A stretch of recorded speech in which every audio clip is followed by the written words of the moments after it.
Russian capture of Ukraine's eastern Luhansk region. It is far from Moscow's ambitious early war aims and does not deal Kyiv a decisive military blow.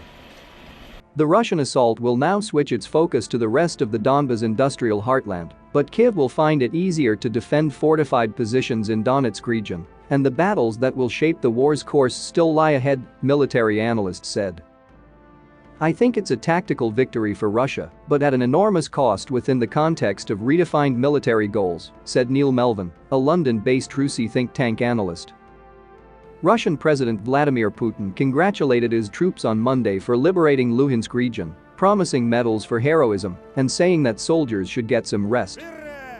3 Russian cosmonauts sent a celebratory message from space. It is a milestone for a war machine that abandoned an assault on Kyiv in the conflict's early weeks to focus on capturing the Donbas, made up of Luhansk and Donetsk, swathes of which Kyiv still controls. Russia says it wants to wrest the Donbas from Ukraine on behalf of Moscow-backed separatists in 2 self-proclaimed people's republics whose independence it recognized on the eve of the war. The battle for the Donbas began around mid-April, and it has taken since then for Russia to drive Ukraine from just Luhansk, a large chunk of which was already held by Moscow-backed separatist proxies before the February 24 invasion.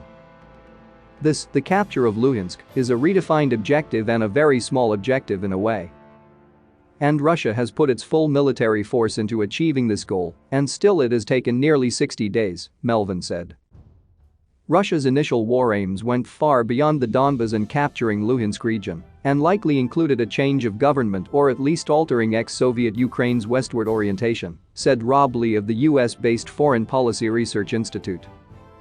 They also included demilitarizing Ukraine. Clearly Russia had more ambitious aims at the beginning of the war, he said. Russia has switched its battlefield tactics, using long-range shelling to force Ukrainian forces from positions before sending in ground forces, making slow, grinding progress reminiscent of World War I, analysts say. This isn't a way to build momentum, they're taking relatively small amount of territory each day, and in the context of modern warfare, this is very slow progress. The Russians are burning through their advanced equipment and personnel, so they are paying a price for this, said Melvin.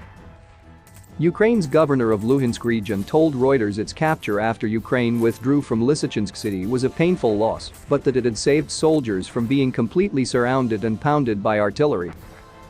In terms of the military, it is bad to leave positions, but there is nothing critical. We need to win the war, not the battle for Lysychansk, Governor Sergei Gaidai said. He predicted Donetsk region's city of Sloviansk and town of Bakhmut would be the targets of Russia's next offensive. He urged foreign powers to step up heavy weapons supplies, saying the West had understood too late the situation in Ukraine.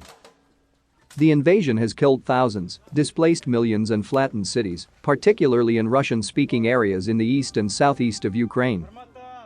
Kyiv and the West say Russia is waging an unprovoked war of aggression and accuse Moscow of war crimes.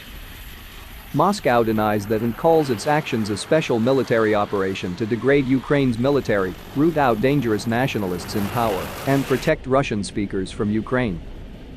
Lee said it had been hard for Ukraine to hold positions in Lysychansk and the city of Syeverodonetsk. The key battle of the war is still yet to come, and Ukraine likely sees its counter-offensive in Kherson as of greater strategic importance than the fight for the Donbas, said Melvin.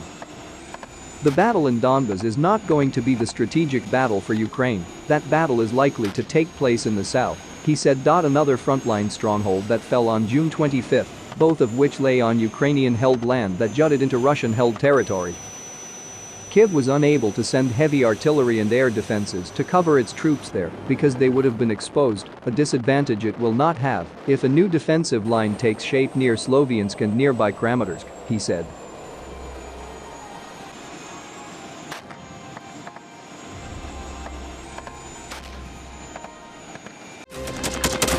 Thanks for watching, and don't forget to subscribe. Also, if you want to support Warthog Defense, please become our member and get early access to new videos, exclusive members-only videos, and become administrator in comment section. The membership link is in the description. Rescues every day. We had a guy last week at 6 rescues in 6 days. You know, he's doing the job every day.